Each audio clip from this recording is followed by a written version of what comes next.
¿Cuál es el cuadro que la Biblia nos presenta de la vida cristiana? ¿Cuál es el cuadro que la Biblia, la palabra de Dios, nos presenta de la vida cristiana? ¿Cuál es la imagen que usted logra sacar de la Biblia cuando usted la lee de lo que es la vida cristiana?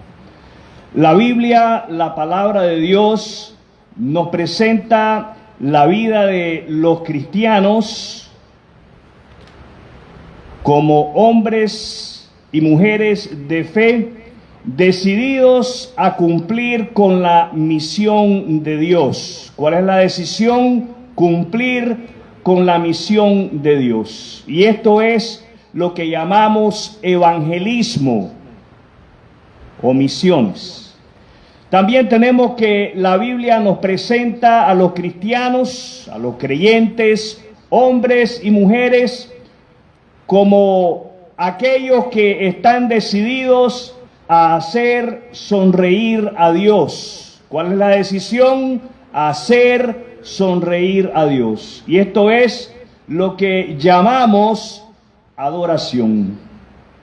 La Biblia, la palabra de Dios, también nos presenta a los cristianos como hombres y mujeres de fe, decididos a permanecer en compañerismo. La decisión es permanecer en compañerismo. Y esto es lo que usted y yo conocemos o llamamos la comunión. También tenemos que la Biblia, la palabra de Dios, nos da una imagen de los cristianos como hombres y mujeres de fe, decididos a construir puentes para llegar a otros. Y eso es lo que llamamos servicio. Cada uno de estos puntos que hemos mencionado es lo que podríamos categorizar o podríamos llamar una vida con propósito. ¿Qué clase de vida? Una vida con propósito. El título de lo que voy a compartir con ustedes hoy es Cristianos Decididos. Cristianos Decididos. ¿Cuál es el título? Cristianos Decididos. Es claro, mis queridos hermanos y hermanas, a la luz de la palabra de Dios, que el Evangelio, el mensaje de las buenas nuevas sobre nuestro Señor Jesucristo, nos motiva a tomar decisiones que glorifican a Dios. Es el Evangelio y solamente el Evangelio lo que nos va a llevar a cada uno de nosotros a tomar decisiones correctas, decisiones acertadas en relación a cómo vivir como hijos de Dios.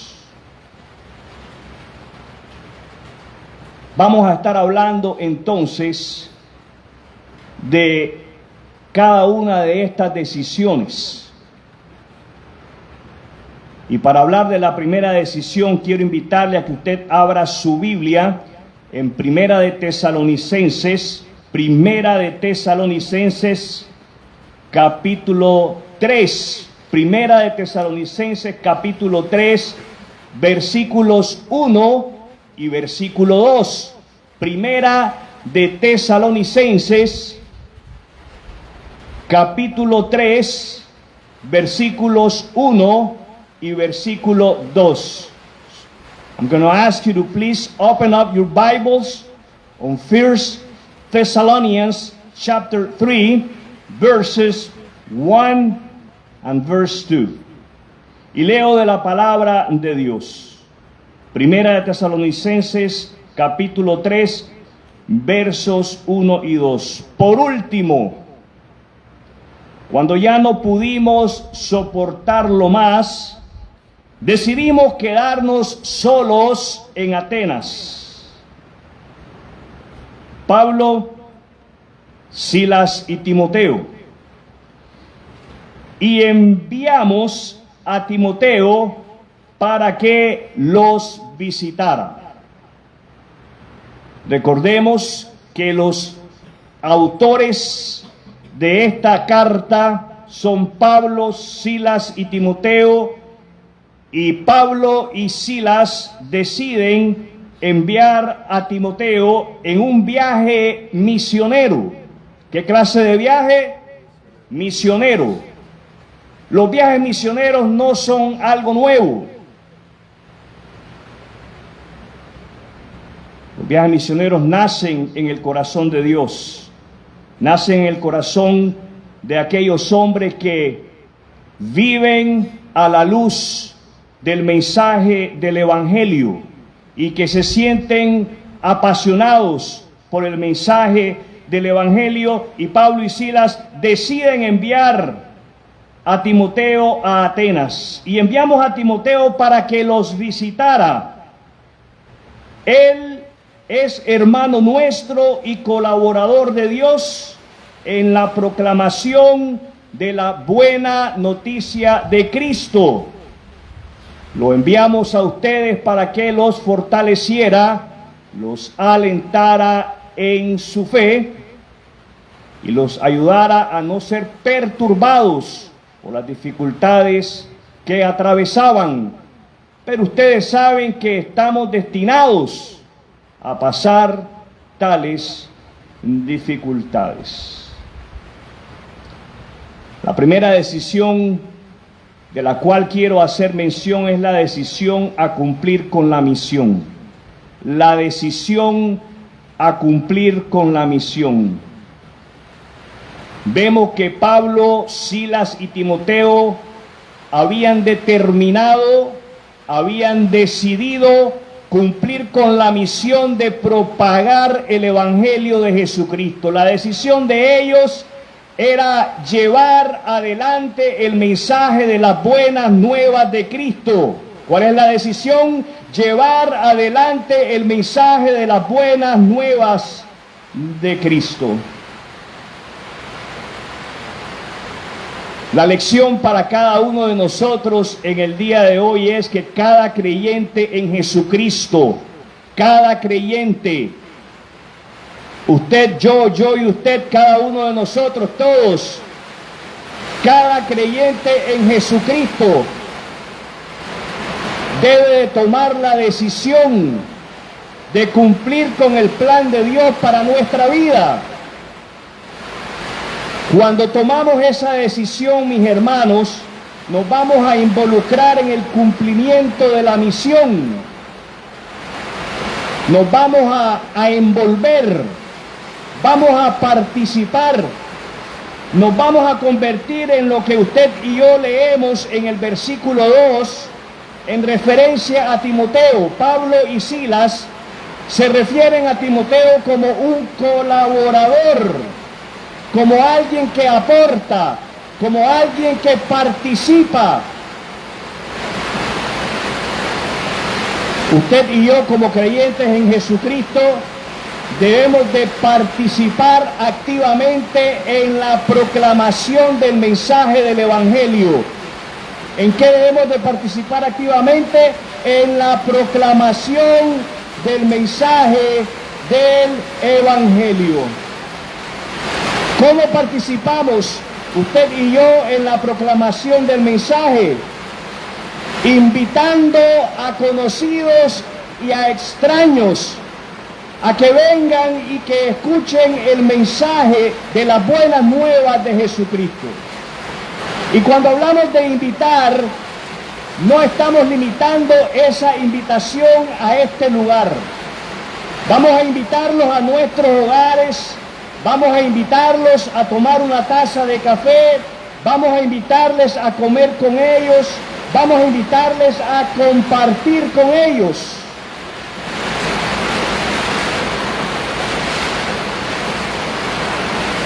Colaboramos cuando usted y yo nos proponemos hablar con el mayor número de personas posible sobre Jesucristo.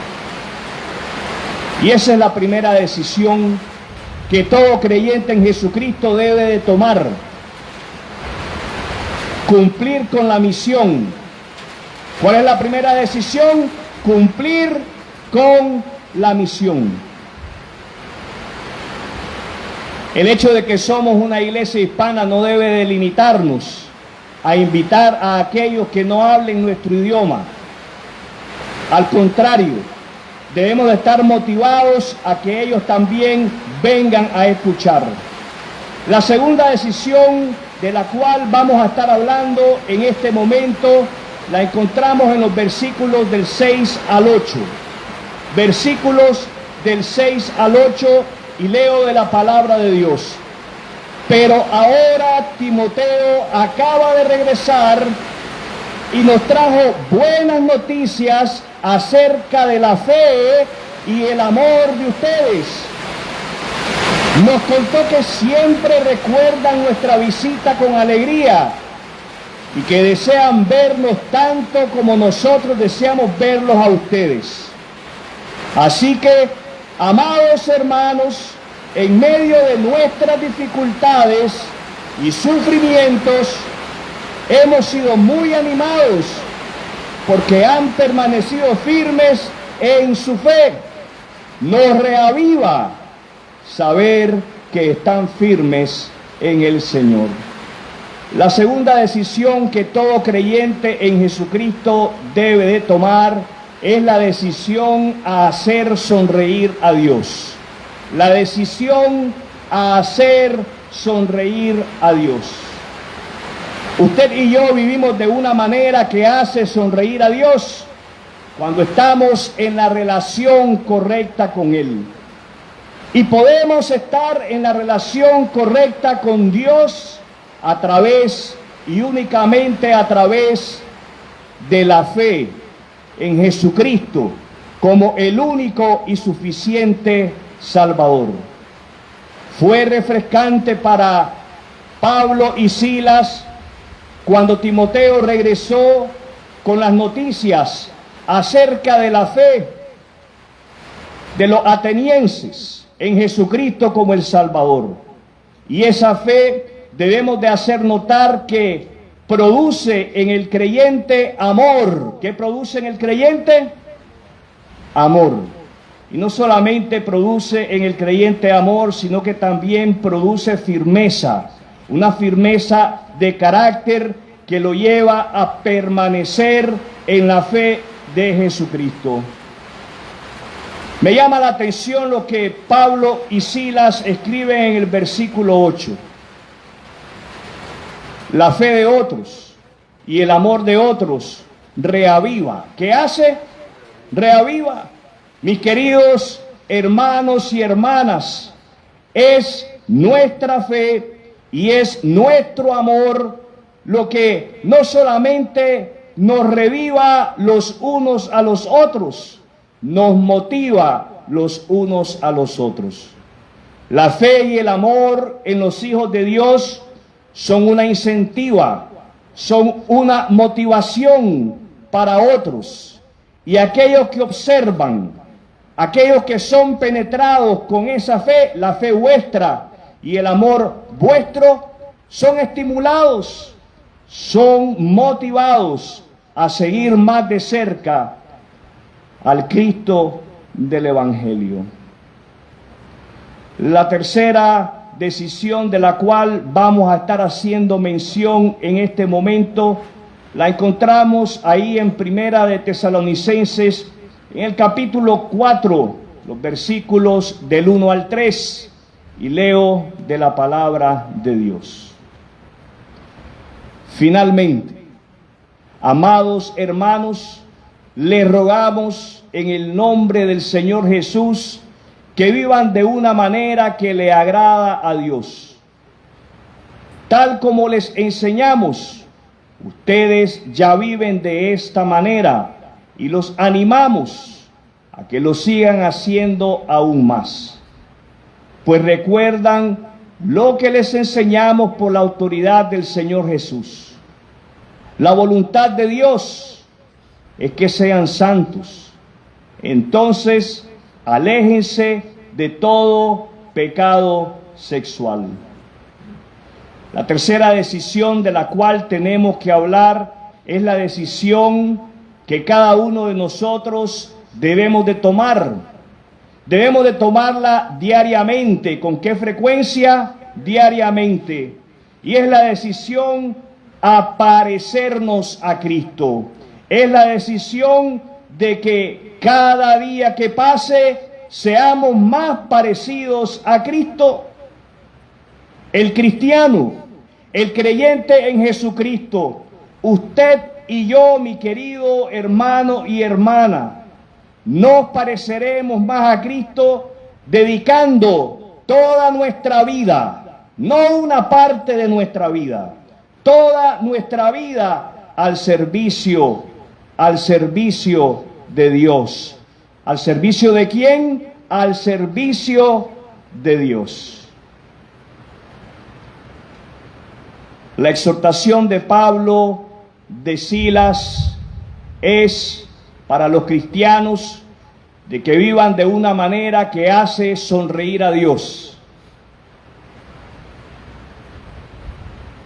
Hay una pregunta que usted y yo nos debemos de formular con frecuencia, y es: ¿lo que estoy haciendo en este momento hace sonreír a Dios? La respuesta a esa pregunta le motivará a usted a parar de hacer lo que está haciendo o a continuar poniendo empeño en lo que usted está haciendo.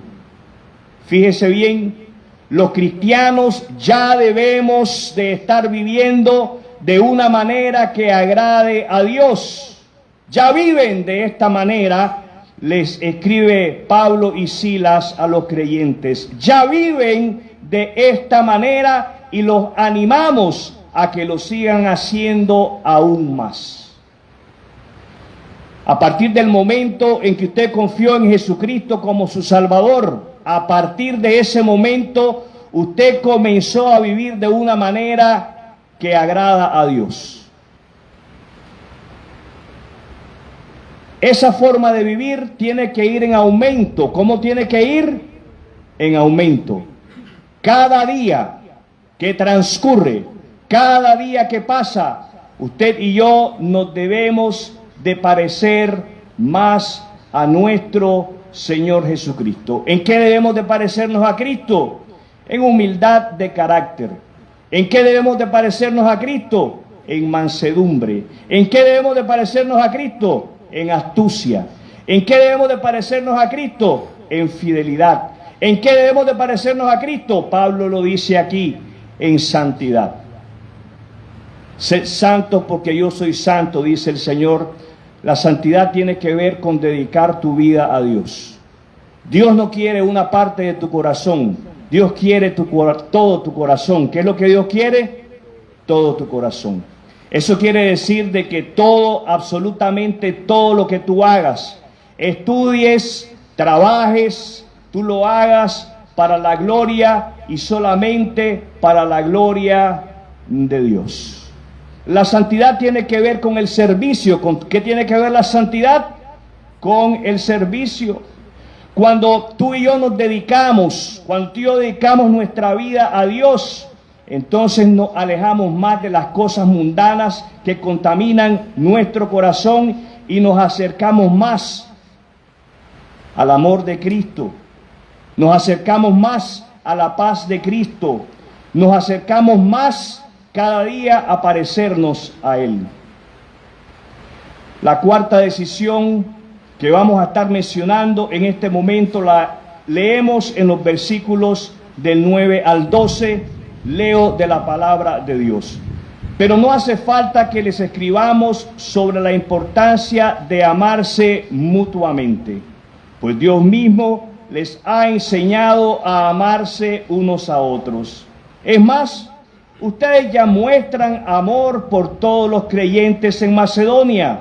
Aún así, amados hermanos, les rogamos que los amen todavía más. Pónganse como objetivo vivir una vida tranquila. Ocúpense de sus propios asuntos y trabajen con sus manos, tal como los instruimos anteriormente. Entonces, aquellos que no son creyentes respetarán la manera en que ustedes viven y ustedes no tendrán que depender de otros. La cuarta decisión que cada creyente debe de tomar es la decisión a permanecer en compañerismo. Esa es la cuarta decisión. Permanecer en compañerismo es una decisión. Estar en comunión con otros creyentes es una decisión. Cada uno de ustedes decidió hoy no permitir que circunstancias en diferentes momentos del día impidieran que estar en comunión con los hermanos en la fe. El compañerismo o la comunión bíblica, exige, escuche bien y escriba bien si está tomando nota, exige que de cada creyente amor mutuo. ¿Qué es lo que exige la comunión bíblica? Amor mutuo. Y entendamos amor de la siguiente manera: aceptación. Eso es lo que es el amor bíblico. Es aceptar incondicionalmente a las personas, sin poner condiciones. Si me trata bien, lo trato bien. Si me trata mal, lo trato mal. Tenemos ese mal hábito de poner condiciones para nuestro amor. Nosotros amamos a las personas de una manera imperfecta. Dios nos ama de una manera perfecta. Al leer esta porción de la palabra de Dios, venía a mi mente la escena que acabamos de leer en estos días de la mujer samaritana. Cómo Jesús le expresa, le manifiesta a ella su amor incondicional. A pesar de el estilo de vida que ella llevaba, Él le extiende a ella su perdón, su gracia y su misericordia. Y eso es algo que usted y yo debemos de hacer con las personas que forman parte de nuestra comunidad de fe y aún con aquellas que no forman parte de nuestra comunidad de fe. Debemos de extenderle esa misma gracia que Dios nos ha extendido a través de Jesucristo, esa misma misericordia que Dios nos ha extendido a través de Jesucristo, ese mismo perdón que Dios nos ha extendido a través de nuestro Señor Jesucristo. Fíjense bien lo que leemos al finalizar el versículo 10. Aún así, amados hermanos, les rogamos que los amen todavía más. ¿De qué manera debemos amarnos? Más. Esta es otra indicación, mis queridos amigos y hermanos, que el compañerismo, experimentar la comunión, debe de ir en aumento. A pesar de los problemas, esta epístola habla de problemas, habla de persecución, habla de dificultades. A pesar de los problemas y de las dificultades que experimentemos en la vida cristiana, a pesar de los problemas y las dificultades que experimentemos en el cuerpo local, nuestra comunión no debe de mermar, no debe de cesar. Al contrario, cuando experimentamos dificultades es cuando nosotros debemos de poner en práctica estos principios que aprendemos de la palabra de Dios, que aprendemos por inspiración del Espíritu Santo. El amor debe de ir en aumento entre nosotros. Si hay algo, mis queridos amigos y hermanos, a lo que usted y yo debemos de aspirar, si hay algo que debe de ser nuestra meta en el matrimonio, en la iglesia, en la ciudad en la cual nosotros vivimos, es vivir en paz. ¿Cuál debe de ser nuestra meta? Vivir en paz. Pablo dice: en cuanto dependa de ustedes. En cuanto dependa de mí, en cuanto dependa de usted, debemos de vivir en paz. ¿Cómo debemos de vivir? En paz. Usted y yo estamos llamados a ser promotores de la reconciliación. En lugar de andar buscando pleito con la gente, usted y yo debemos de buscar cómo reconciliarnos con la gente.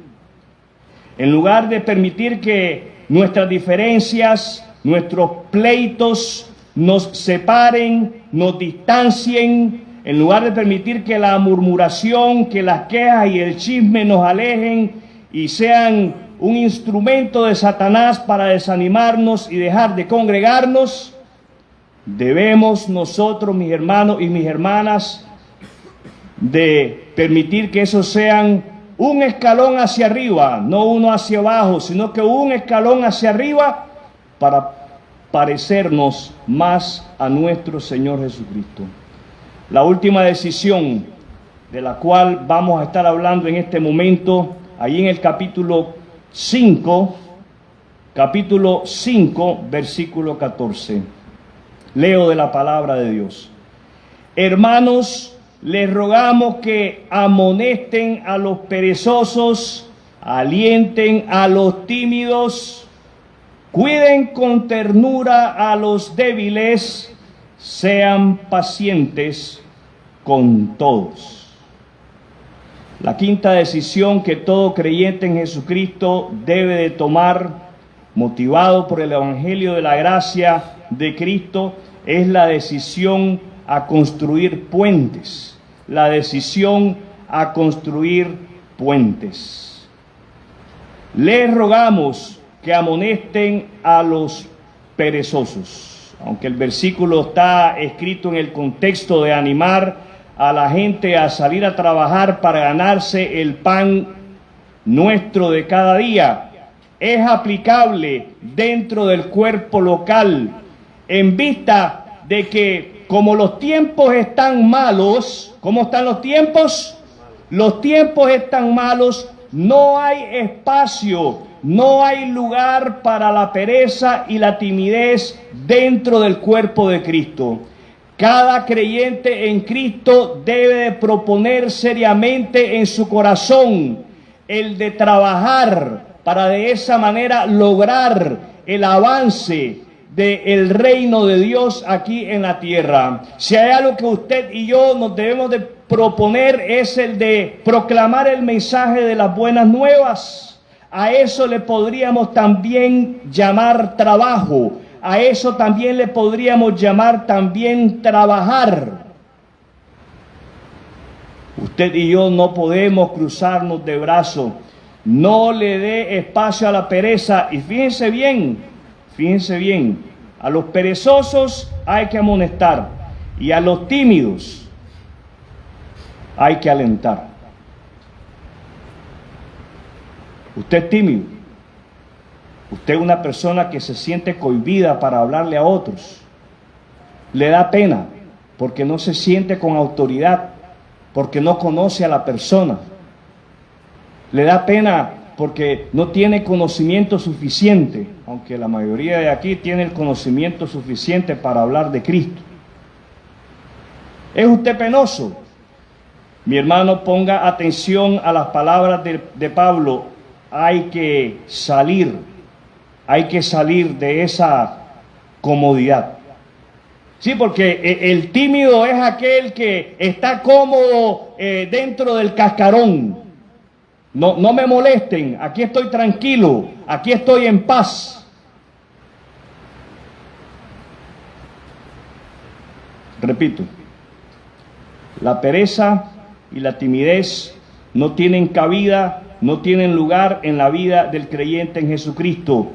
Todo creyente está llamado a participar, desde el más joven hasta el más adulto. Estamos llamados a participar en esta gran obra de construir puentes para llegar a aquellos que no han conocido el gran amor de Cristo. Creo que todos aquí disfrutamos del gran privilegio de ser creativos. Fuimos creados a imagen de Dios y Dios es un Dios creativo. Todos de una o de otra manera somos creativos y podemos ingeniárnosla para poder llegar a aquellos que no conocen de Jesucristo. Eso me lleva a preguntarle a usted, ¿usted conoce el gran amor de Cristo? ¿Ha usted confiado en Jesucristo como su único y suficiente Salvador? Si usted no ha confiado en Jesucristo, si usted no tiene la seguridad de la vida eterna, si en usted existe alguna duda en relación a su destino eterno, quiero insistirle sobre la importancia de detenerse a meditar en el significado del nacimiento, muerte y resurrección de Cristo. Y deténgase ahora, deténgase en este momento, hable con Dios y pídale a Él que le dé un corazón arrepentido para que de esa manera usted pueda volverse a Él, a Dios, a través de la fe en nuestro Señor Jesucristo. Quisiera concluir dirigiéndome a cada uno de ustedes, creyentes apasionados en Cristo, que se sienten movidos por el Evangelio de Jesucristo. La Biblia nos presenta la vida de los creyentes en Cristo, decididos, primero, a cumplir con la misión. Segundo, a hacer sonreír a Dios. Tercero, a parecerse a Jesucristo cada día más. Cuarto, a permanecer bajo cualquier circunstancia difícil en compañerismo, en la comunión bíblica. Y en quinto lugar, la palabra de Dios nos presenta la vida de los creyentes en Cristo como hombres y mujeres de fe decididos a construir puentes para llegar a esas personas que no conocen a Cristo como su único y suficiente Salvador. Como leíamos aquí en esta porción de la palabra de Dios, inspirada por el Espíritu Santo, en el capítulo 4, en el versículo 1, ustedes ya viven de esta manera, los animo a que lo sigan haciendo aún más. Vamos a orar. Le invito en este momento a cerrar sus ojos, cierre sus ojos, incline su rostro. Estamos delante de nuestro buen Dios.